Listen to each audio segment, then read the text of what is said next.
localisé au niveau du CNEPS de Thiès. Et à l'heure actuelle où je vous parle, à travers la coopération chinoise, une mission chinoise est en train de séjourner ici, sur notre sol, pour procéder aux études de faisabilité. Peut-être que très prochainement, vous aurez l'opportunité de préparer la pose de la première pierre pour le démarrage des travaux effectifs. Et nous avons préparé aussi l'avenir, parce que le Sénégal, bien vrai, en s'engageant à organiser ici les Jeux olympiques de la jeunesse, mais à réussir le défi de l'organisation, notre pays aussi s'est engagé aussi à réussir le défi de la participation.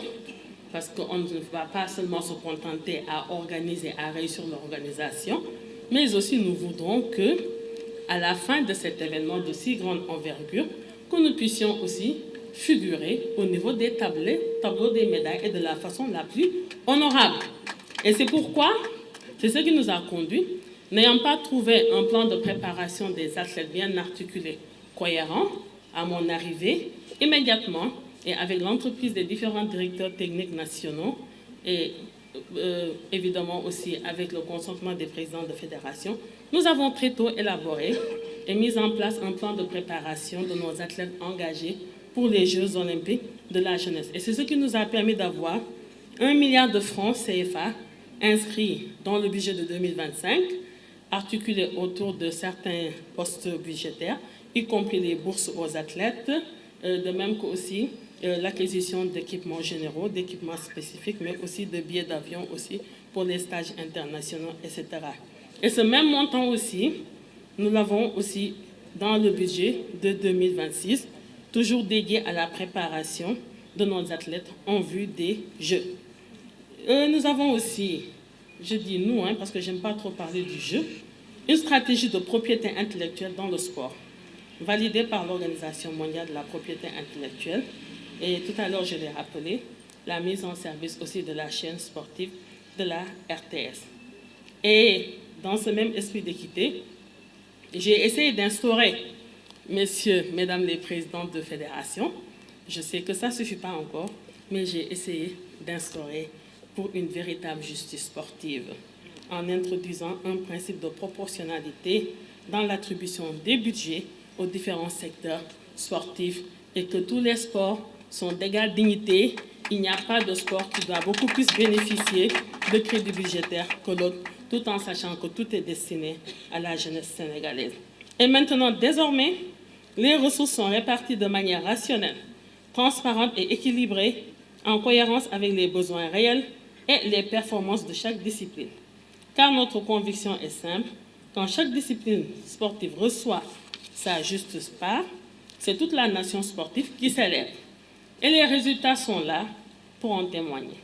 Car le sport, en définitive, se juge sur le terrain. Et sur le terrain, nos enfants ont fait flotter haut le drapeau du Sénégal dans toutes les disciplines, sans exception. Et au titre de l'année 2024, ce fut une moisson de 287 médailles, 95 en or, 88 en argent et 104 en bronze.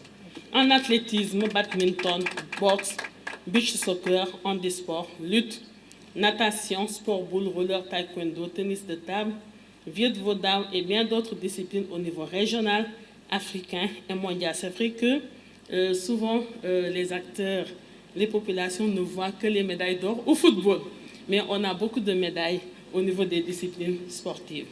Au titre de l'année 2025, la dynamique s'est confirmée. 13 médailles au mondial, 43 médailles africaines, dont 27 en or, des podiums ouest-africains et 6 médailles d'or rapportées des Jeux de la solidarité islamique de Riyad et des Jeux africains de la jeunesse en Angola. Et nous saluons le brillant parcours de notre équipe de handball. Au total, 122 médailles, dont 42 en or. Et déjà, l'année 2026 s'écrit en lettres d'or. La victoire des Lions sur la pelouse de la CAN Maroc 2025, la qualification à la Coupe du Monde FIFA 2026. Lorsque je prenais les rênes de ce département ministériel, nous étions dans l'incertitude. Les perspectives étaient floues pour notre participation à ce mondial. Mais toujours par la grâce d'Allah, du Tout-Puissant, avec un changement de paradigme, mais aussi en mettant l'accent sur des ressources humaines de qualité, nous avons pu obtenir et décrocher cette qualification. Et aujourd'hui, notre équipe fait partie, je ne dis pas seulement, fait partie des équipes africaines, mais des équipes dans ce monde qui sont les favoris. Fataba Fakala, Mashallah. Et vous voyez aussi, je suis entrée avec des victoires, mais je ressors aussi avec une victoire. Oui, ce 2 juin 2026, le sacre de nos Lionceaux U17, champions d'Afrique, à Rabat. Madame le ministre, chers acteurs ici présents, à part les autres disciplines sportives, je ressors de ce ministère des Sports avec 4 médailles d'or au niveau du football. Médaille d'or en beach soccer, médaille d'or avec la sélection nationale A, masculine, médaille d'or avec le U15 et médaille d'or avec le U17, ce qui me fait 4 médailles d'or au titre du football, sans compter les autres disciplines sportives. Sur le plan de la gouvernance, aussi j'ai essayé résolument d'œuvrer au renforcement de la transparence dans la gestion des ressources.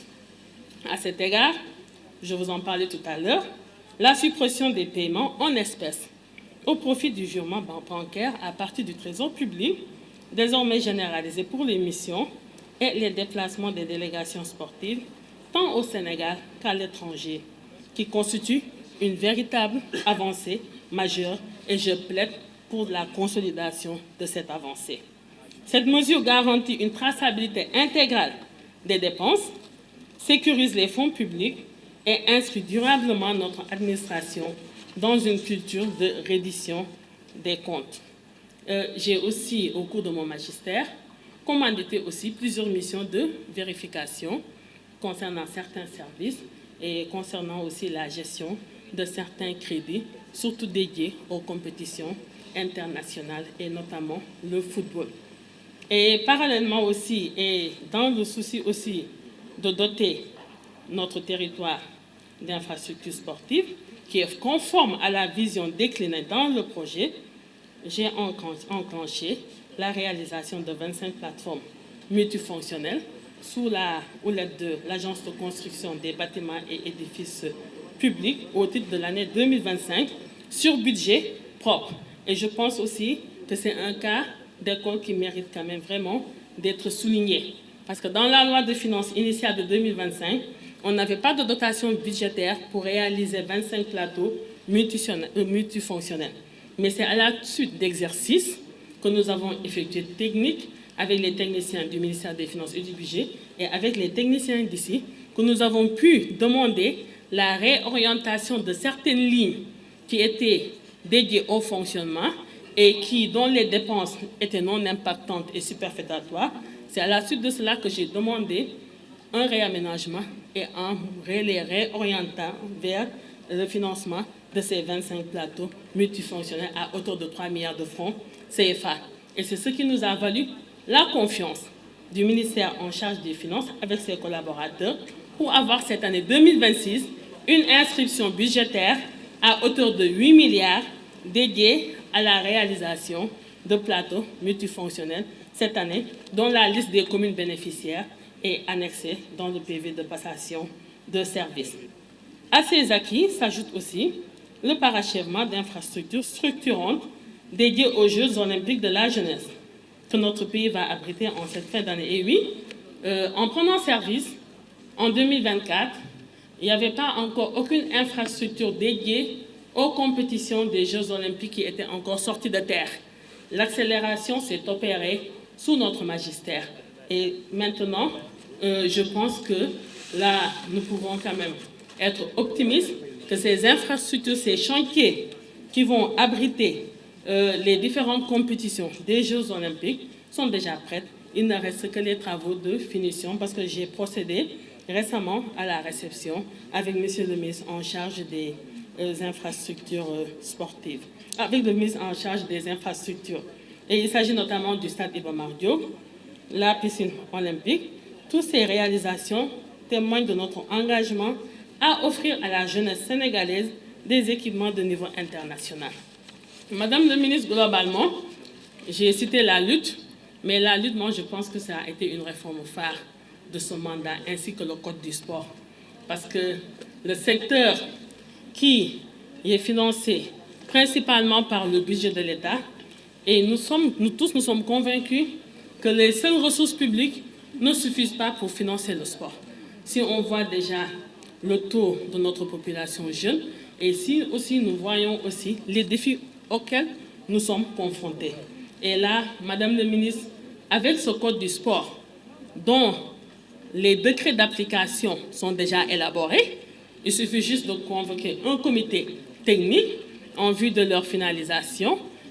Voilà, là, moi, je pense qu'il existe maintenant un très bon instrument capable de diversifier les financements du sport, mais capable aussi de protéger les pratiquants et capable aussi nous permettant d'asseoir quand même un statut pour les sportifs de haut niveau. Voilà le témoin que je vais vous transmettre. Ce n'est plus une promesse, mais c'est une dynamique, parce que c'est du concret, c'est palpable, on peut le voir et on peut l'apprécier. Non plus une intention, mais c'est un élan. Mesdames et messieurs, j'aimerais quand même dire que rien de tout cela ne s'est fait seul, parce que je ne suis pas seule dans ce département ministériel. Et moi, je pense que Monsieur le représentant des fédérations, honorable Seydou Diouf, l'a soulevé tout à l'heure, je crois que j'ai été la ministre la plus chanceuse de ce gouvernement 1 et 2 du président de la République et du Premier ministre sortant, Ousmane Sonko. Pourquoi? Parce que moi, dans ce département ministériel, je ne me suis pas comportée comme ministre. Parce que j'ai trouvé ici des frères et des sœurs, des compagnons d'armes et d'infortune.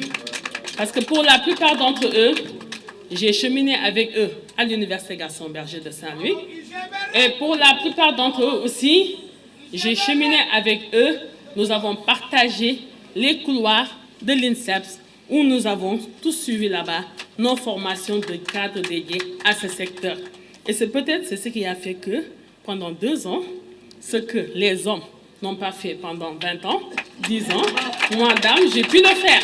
Parce que c'est mes frères, mes sœurs, mais aussi quelquefois des enfants. Je veux donc remercier du fond du cœur celles et ceux qui ont couru à mes côtés. Et comme on dit, Koulim Djoum, mais je vais commencer par mon assistante, Sira Sané. Sira Sané, Sané Balama Inancho, c'est bien ça? Je vous célèbre. Sira Sané, je peux dire, a sacrifié son foyer, a sacrifié sa famille. Ben, moi-même, des fois, je me dérobais et je la laissais là. Tant que j'étais au bureau, Madame Sané était là. Quelquefois, elle se faisait remplacer par Madame Kébé, Bayan Kamara, et par adjudant Marie Toussek. Merci pour tout. Mon chauffeur, Seydou Sall, qui n'a jamais grondé, qui n'a jamais, je ne l'ai jamais entendu en tout cas, tout au cours de ces 2 ans, rechigner quoi que ce soit ou bien me réclamer un quelconque avantage. Ma conseillère technique, Madame Cissé Naïdom. Malgré qu'elle soit mon aînée de plusieurs années, et à chaque fois, quelquefois dans mes humeurs et tout, mais elle savait me calmer et me rendre sereine. Merci beaucoup, Madame Cissé. Et mon grand frère, mon camarade, mon ami, à qui j'avais dit très tôt que la mise en œuvre de ce projet, ça réclame votre vie. Il est là. Je vais le dire en Wolof. Mon directeur de cabinet, El Hadj Tanor Nying. À chaque fois que j'étais au bureau, je ne sais pas, c'est parce qu'il n'osait pas ou pas, mais en tout cas, il était là. Il n'a jamais osé sortir de son bureau tant que moi, j'étais là. Nous avons partagé ces moments, et sans oublier mes directeurs généraux, mes directeurs nationaux, les coordonnateurs de cellules, les chefs de service, le bureau du courrier. Merci beaucoup. Ceux qui vous ont précédé, Alioune Badara Diarra, et vous aussi, votre dynamisme, votre volonté à faire avancer les choses. Les chauffeurs et la sécurité aussi, les policiers. Merci pour tout. Et ceux qui étaient là aussi, avant vous. Mais aussi, Notre secteur, comme on dit, c'est un secteur très social.